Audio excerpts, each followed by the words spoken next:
इंदिरा गांधी राष्ट्रीय मुक्त विश्वविद्यालय प्रस्तुत करता है certificate in solid waste management programme ठोस अपशिष्ट प्रबंधन में प्रमाण पत्र कार्यक्रम के पाठ्यक्रम BEV 003 प्लास्टिक इलेक्ट्रॉनिक जैव चिकित्सा निर्माण तथा विध्वंस अपशिष्ट के अंतर्गत कार्यक्रम। विषय है इलेक्ट्रॉनिक अपशिष्ट का उचित निपटान। कार्यक्रम में भाग ले रही हैं SOITS इग्नू से डॉक्टर दीक्षा दवे और ministry of electronics and information technology से प्रियंका पोरवाल। आइए सुनते हैं ये कार्यक्रम।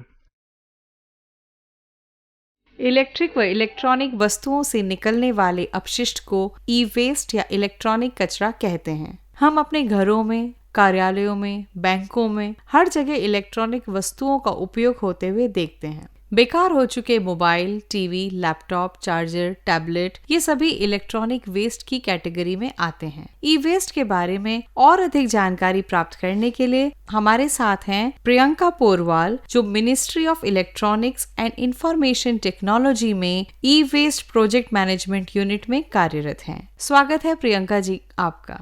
धन्यवाद।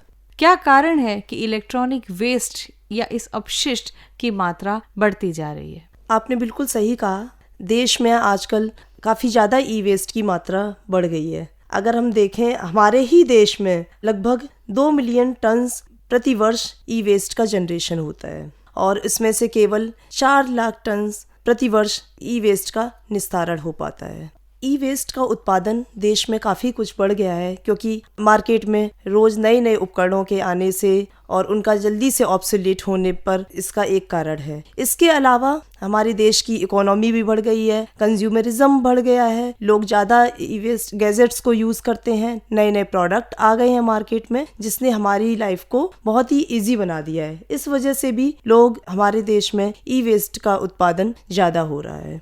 और प्रियंका जी, ये भी देखा जाता है कि जो है प्रोडक्ट्स पहले हम देखते थे जो कई कई सालों तक चलते थे, आज बहुत जल्दी ऑब्सोलीट हो जाते हैं। 1 या 2 साल में आप देखोगे कि आपका मोबाइल जो है वो उसका इतना नए मॉडल्स आ चुके हैं कि वो कोई नए फीचर्स उसमें है ही नहीं। इसके अलावा सेम चीज हम बात कर सकते हैं टीवी, रेफ्रिजरेटर, इसकी भी। तो जब ये बेकार हो चुके उपकरण, जब ये हमारे किसी काम के नहीं रहते तो हम इन्हें फेंक देते हैं। क्या इसका पर्यावरण पर और मानव स्वास्थ्य पर कोई प्रभाव पड़ता है? हाँ जी, आपने बिल्कुल सही कहा कि हम ई वेस्ट का जो निस्तारण है वो सही तरीके से नहीं करते हैं। साधारण कूड़े में तो हमारे देश में इस तरह का ई वेस्ट नहीं मिलेगा, बट छोटे उपकरण हैं जैसे कि सीडी, पेन ड्राइव, बैटरीज काफी कुछ मात्रा में पाई जाती हैं। इसके अलावा आपको तार भी मिल जाएंगी जिसमें कॉपर होता है और PVC से कोटेड होती है। तो इन उपकरणों के साधारण कूड़े में मिल जाने से पर्यावरण संदूषित होता है और इसके अलावा स्वास्थ्य पर भी बुरा असर डालता है।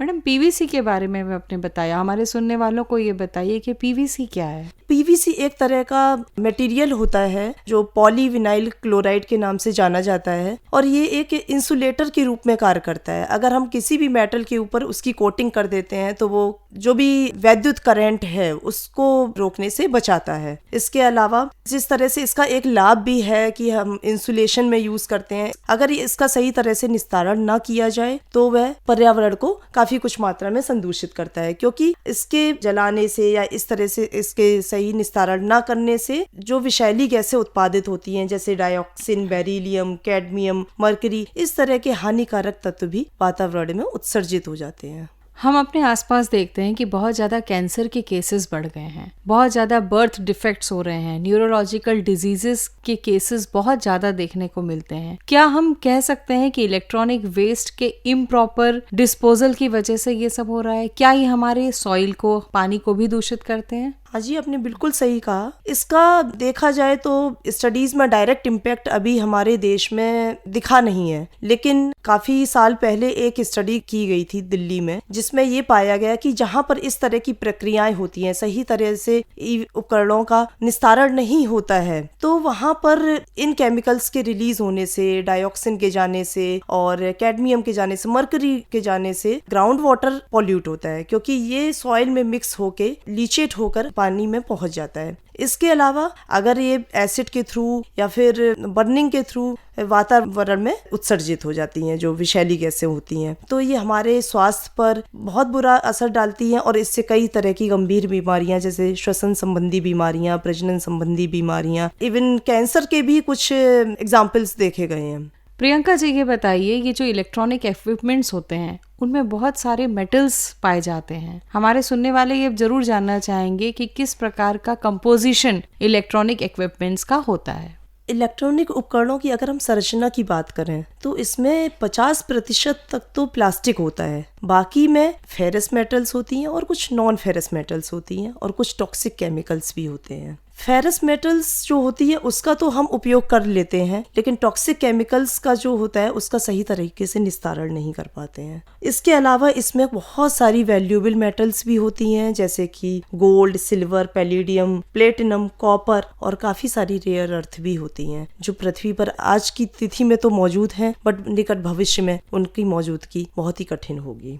तो क्या हम इन मेटल्स को, इन इलेक्ट्रॉनिक गैजेट्स, जब हम ये ई वेस्ट बन जाते हैं तो क्या हम इन मेटल्स की रिकवरी नहीं कर सकते? क्योंकि ये भी देखा गया है स्टडीज में, जैसे एल्यूमिनियम का अगर उदाहरण लें तो ये कहा गया है कि एल्यूमिनियम को अगर आप माइनिंग से लेते हैं उससे कहीं ज्यादा एफिशिएंटली हम एल्यूमिनियम को इलेक्ट्रॉनिक वेस्ट से एक्सट्रैक्ट कर सकते हैं। तो आपने गोल्ड की बात करी, आपने प्लैटिनम की बात करी, आपने सिल्वर के बारे में बताया, तो अगर इलेक्ट्रॉनिक इक्विपमेंट्स में ये सारे इंपॉर्टेंट प्रेशियस मेटल्स हैं और जब वेस्ट में ये कन्वर्ट हो रहे हैं तो क्या हम इन्हें एक्सट्रैक्ट नहीं कर सकते? इनका एक्सट्रैक्शन बिल्कुल संभव है। विकसित देशों में ये हो भी रहा है, लेकिन इसकी तकनीकी काफी महंगी है और यहाँ पर सबसे ज्यादा ये है कि असंगठित वर्ग यहाँ पर काफी ज्यादा है। हमारे देश में 90 से 95% ई वेस्ट का निस्तारण असंगठित वर्ग के लोग करते हैं, जो सही से मैकेनाइज्ड वे में ई वेस्ट का निस्तारण नहीं करते हैं, जिसकी वजह से इसकी रिकवरी, जो वैल्यूएबल मेटल्स की रिकवरी है, उनकी रिकवरी केवल 10 से 20% तक ही संभव हो पाती है। बाकी का जो मेटल रिकवरी है वो संभव नहीं हो पाती। जबकि विकसित देशों में, जैसे कि बेल्जियम की अगर हम बात करें, वहां पर एक रिसाइकलर है यूमेकोर, तो वो 95 से 97% तक इन प्रेशियस मेटल की रिकवरी कर लेते हैं। तो अगर ये तकनीक हमारे देश में मौजूद हो, ई वेस्ट का सही से निस्तारण किया जाए, तो यह बिल्कुल संभव है। हमारे सुनने वालों को ये बताइए कि एज अ कंज्यूमर, ये सारे इलेक्ट्रॉनिक गैजेट्स के कंज्यूमर्स हैं हम, आप और हमारे सुनने वाले सभी इन्हें यूज करते हैं। हमारा क्या रोल है? किस तरह से हम इलेक्ट्रॉनिक वेस्ट को कम करने में अपना योगदान दे सकते हैं?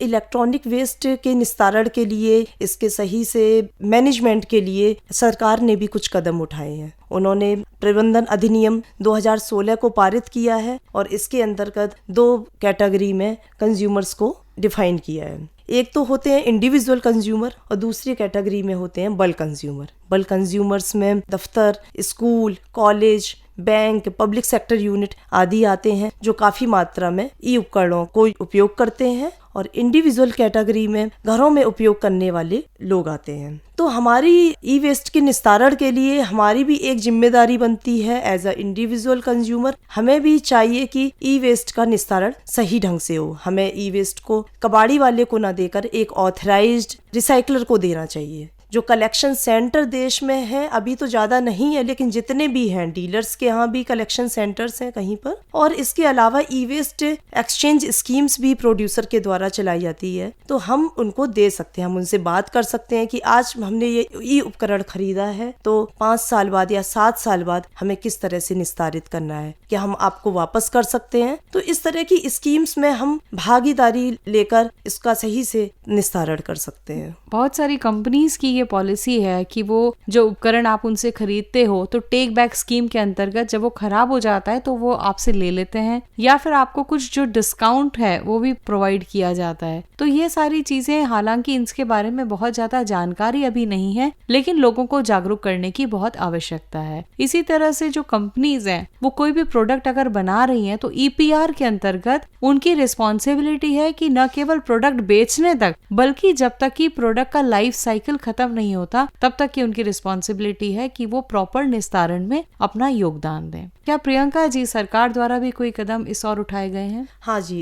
एक्सटेंडेड प्रोड्यूसर रिस्पॉन्सिबिलिटी के अंतर्गत जैसे आपने बताया कि प्रोडक्ट की लाइफ खत्म होने के बाद उसका सही तरह से निस्तारण करना चाहिए, तो प्रोड्यूसर की रिस्पॉन्सिबिलिटी है कि उसको सही से कलेक्ट किया जाए और उसको एक ऑथराइज रिसाइकलर को दिया जाए। तो सरकार ने इसके लिए कलेक्शन टारगेट भी रखा है प्रोड्यूसर को कि आपको इतने प्रतिशत ई वेस्ट का कलेक्शन करना है, और ये प्रतिशत 2023 तक 70% तक ई वेस्ट का कलेक्शन अनिवार्य है। इसके अलावा सरकार ने EPR का ऑथराइजेशन भी अनिवार्य किया है। अभी तक देश में 1151 प्रोड्यूसर ने ये ऑथराइजेशन प्राप्त कर लिया है, और ये ऑथराइजेशन केंद्रीय प्रदूषण नियंत्रण बोर्ड द्वारा प्राप्त किया जाता है।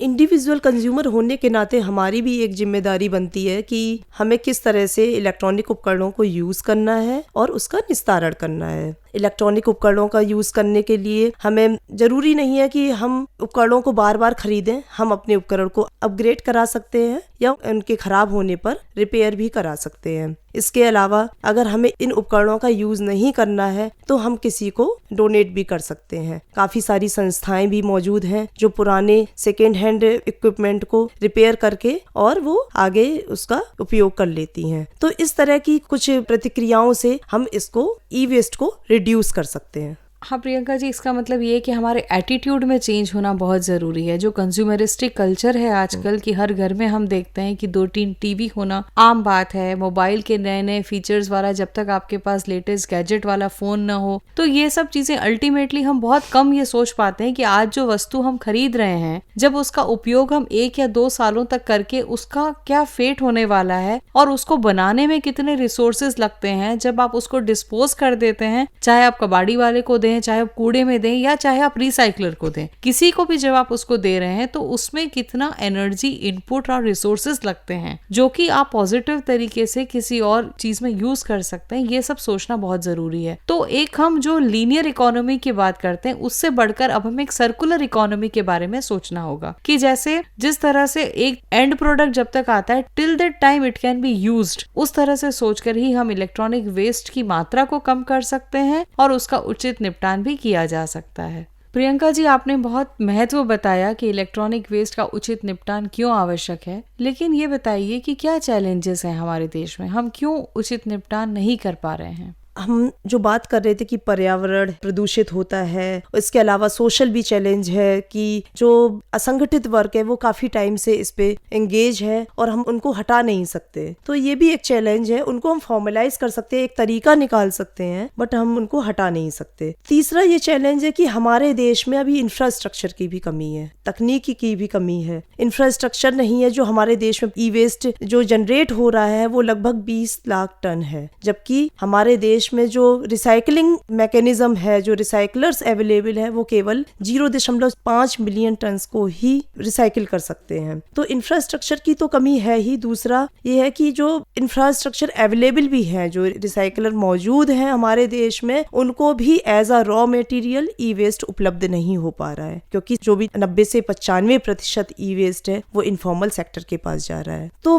पहला चैलेंज ये भी हो गया कि इनफॉर्मल सेक्टर के पास जो ई वेस्ट जा रहा है उसका निपटान सही से नहीं हो पा रहा है, तो उसको हमें फॉर्मलाइज करने की भी जरूरत है। अगर हम असंगठित वर्ग को फॉर्मलाइज कर दे, एक कोऑपरेटिव बना दे, इनकी भी एक संस्था या कंपनी बना दें, तो ये हमें ई वेस्ट के निस्तारण में हेल्प करेंगे। इनका कलेक्शन चैनल बहुत अच्छा होता है, नेटवर्क बहुत अच्छा होता है, इनको नॉलेज भी होता है, बट इनके पास एक अवेयरनेस की कमी होती है कि किस तरह से करना चाहिए। इनका स्किल डेवलपमेंट ट्रेनिंग भी कर सकते हैं। तो इस तरह के चैलेंजेस हैं। चौथा चैलेंज ये है कि हमारे जो रिसाइकलिंग फैसिलिटी की कॉस्ट है, जो भी इसमें फाइनेंस यूज होता है, वो काफी ज्यादा है और उस तरह से उनका जो प्रॉफिट है वो नहीं निकल पा रहा है। तो सरकार इस दिशा में काफी कार्य कर रही है। अभी 2016 में नियम भी लागू किया है और इस नियम के तहत काफी सारी जिम्मेदारियां भी सारे स्टेक होल्डर्स के ऊपर हैं। ई वेस्ट के फ्लो को जानने के लिए सरकार ऑनलाइन मास बैलेंस सिस्टम को भी डेवलप करने की कोशिश कर रही है, जो ई वेस्ट के फ्लो को मॉनिटर करेगा और कितना ई वेस्ट जनरेट होता है वो भी हमें पता चल सकेगा और इससे EPR प्रोविजन के इन्फोर्समेंट में भी हेल्प मिलेगी। इस मास बैलेंस सिस्टम के द्वारा ई वेस्ट सिस्टम के सभी स्टेक होल्डर्स की रिपोर्टिंग और मॉनिटरिंग भी हो सकेगी।